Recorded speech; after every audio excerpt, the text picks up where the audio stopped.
폭삭 속았수다의 결말은 생각지도 못한 킥이 있었습니다. 바로 애순의 엄마 광례의 환생을 암시한 것인데, 애순은 관식과의 봄, 여름, 가을, 그리고 헤어짐이 있던 겨울을 시로 적어 나갔고, 한참이 지나고 나서 금명은 애순의 시를 한 출판사에 보내게 됩니다. 이때 출판사의 편집장의 얼굴이 나오는데 바로 광례의 모습이어서 정말 경악을 금치 못했던 부분이었습니다. 편집장 헤라는 애순의 시를 읽고 스스로 당황스러울 만큼 눈물을 흘리기 시작했고, 왜 그렇게까지 우냐는 출판사의 직원의 물음에 마치 광례가 애순에게 이야기하듯 장하다라는 감상평까지 하게 됩니다. 또 여기에서 그치지 않고 디테일에 굉장히 소름 끼치는 부분이 발견되는데, 어린 헤란이 엄마 아빠와 제주 유채꽃 축제에 와서 애순과 관식의 반지를 찾아냈었던 시기가 1993년인데 이때는 4살 정도로 보이기 때문에 헤라는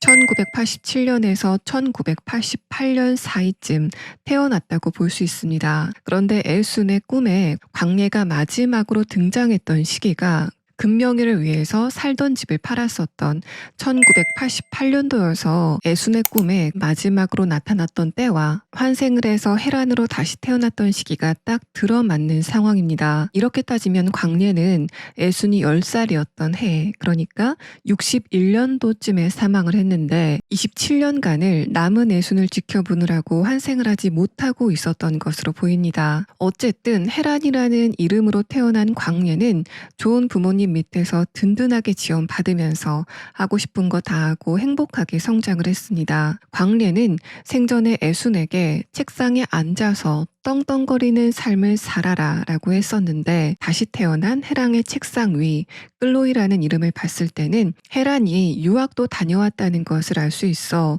딸에게 권유했었던 삶을 자신이 그대로 살고 있음을 알 수 있습니다. 또 광례는 생전 부모건 형제건 남편이건 다 자신의 지게 위에 올라탔다라고 이야기를 했었는데, 새로 태어난 삶에서는 부모님과의 사진만 눈에 띄면서 30대 중반 정도인 헤란이 결혼은 아직까지 하지 않은 상황으로 보이고, 형제도 없어서 광례의 새로운 삶은 무거운 짐이 전혀 없는 홀가분한 삶을 살게 되는 것으로 보입니다. 결국 헤란은 결정적으로 자신의 딸인 애순의 시집을 출판해주는 편집장이 되면서 끝까지 딸의 꿈을 이루어 주었습니다. 또한 애순은 70살이 되었을 때까지도 엄마 광례를 잊지 못하는 모습을 보여주는데, 칠순의 애순의 손에 봉숭아 물이 아직까지 들어져 있는 모습이 보입니다. 금명은 그런 엄마의 손을 보고 천상소녀다라고 했지만, 사실 이 봉숭아 물은 광례가 죽기 전에 애순의 손가락에 봉숭아 물을 들여주면서 이 물이 빠질 때쯤 엄마가 없는 삶이 익숙해질 것이라 말했던 부분에서 금명이 모르는 다른 의미가 있습니다. 칠순 애순의 손톱에 아직까지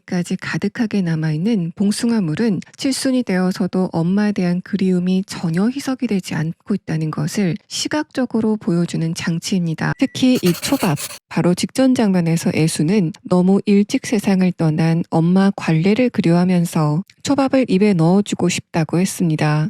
나도 특초밥 좀 먹여주고 싶네. 그러고 나서 헤란이 초밥을 먹게 된 것이어서 애순의 바람이 관례에게 그대로 이루어진다는 것을 보여줍니다. 애순은 항상 엄마 관례가 다시 태어나서 공부도 많이 하고 많은 걸 누리고 살길 바랬기 때문에 이 좋은 세상 다시 좀 태어났어.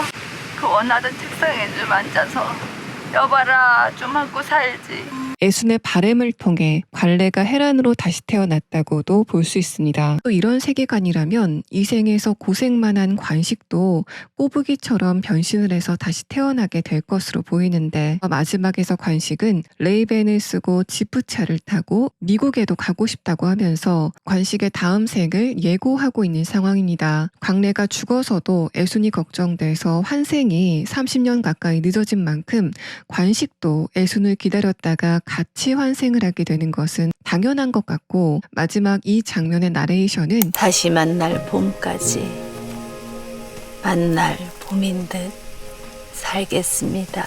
애순이 관식에게 봄날에 다시 만나자라고 시작을 하게 되는데, 그렇게 본다면 이 장면 자체가 애순이 관식을 추억하는 회상 장면이기도 하지만, 애순이 천국에서 관식을 만나고 같이 환생을 하는 길목에서 다음 생에는 우리가 어떻게 살까라고 대화를 나누는 장면이라고 보입니다. 사막에서는 두 아버지의 모습이 부각이 되었습니다. 사막에서 현숙은 은명이 유치장에 들어가자 합의금 7천을 달라고 했지만 상길은 딸의 말을 들어주지 않았습니다. 여기에서 영란은 상길과의 이혼을 마음먹었었는데 시종일관 가족보다 돈인 인생을 살았던 상길이 딸의 부탁을 딱 자르자 더 이상 기대할 게 없다 체념을 하게 된 것 같습니다. 1막에서는 임신한 부인을 때리기도 하고 온 동네 여자들과 바람을 피고 다녔고 관식의 이렇게 만든 장본인이기도 하고 관식을 때리기도 했었기 때문에 재고의 여지 없는 빌런이다 싶었지만 사막에서는 늙어가는 과정에서 계도가 되는 듯한 상길의 모습을 보여주었습니다. 상길이 변하게 된 계기에는 관식이 있었는데 둘의 관계가 사돈관계로 얽히게 되고 특히 금은동 횟집에 오갈 데 없는 상길이 상주를 하게 되면서 이때 관식이 애순과 자식에게 어떻게 행동하는지를 보고 배웠던 것 같습니다. 급기야 자신의 손녀에게 알뜰살뜰 밥을 먹이는 장면이 나오는데 자신의 자식에게는 절대 안 했을 법한 행동이어서 관식과 함께 있었던 시간이 상길에게 얼마나 많은 변화를 불러일으켰는가를 체감할 수 있는 장면이었습니다. 또 가족보단 돈이 먼저다라는 태도를 살았던 상길이 사실 다른 이면이 있었다는 것을 알게 되었는데 현숙이 은명의 합의금을 위해서 아버지를 찾아갔고 상길이 얄짤없이 부탁을 무시했지만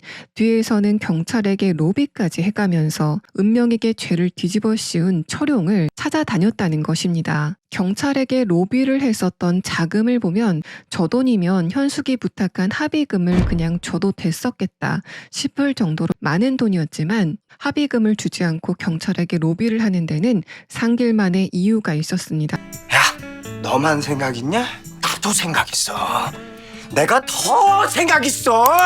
원래 합의금이라는 것은 자신이 저지른 범죄를 인정하고 선처를 바라는 것인데 상길은 진범을 찾아서 범죄 혐의점을 완전히 벗는 게 앞으로 은명이의 앞날에 티끌을 남기지 않는 방법이라고 생각했던 것 같습니다. 그래서 하루라도 은명을 경찰서에 둘 수 없었던 관식이 배를 팔아서 합의금으로 은명을 빼온 것도 방법이었겠지만 실제로 은명은 이렇게 석방되고 나서 범죄자라는 낙인이 찍혀서 결국 쌀떡을 팔 수밖에 없었던 것을 보면 상길의 방법이 좀 더 빠릿한 부분이 있었다는 것은 분명해 보이는 상황입니다. 물론 상길이가 가게 앞에서 춤을 추는 풍선처럼 이 여자 저 여자에게 흔들리면서 바람을 피운 것도 사실이고 가족에게 폭력을 행사한 것도 맞아서 이 두 부부가 엄청나게 사이가 좋아지게 되는 건 힘들겠지만 그래도 둘의 이혼 사유가 은명의 사건이었던 만큼 연민으로 서로를 돌보는 사이까지는 기대해도 좋지 않을까 싶습니다. 자, 그럼 이제까지 폭삭 속았수다 사막 리뷰였습니다.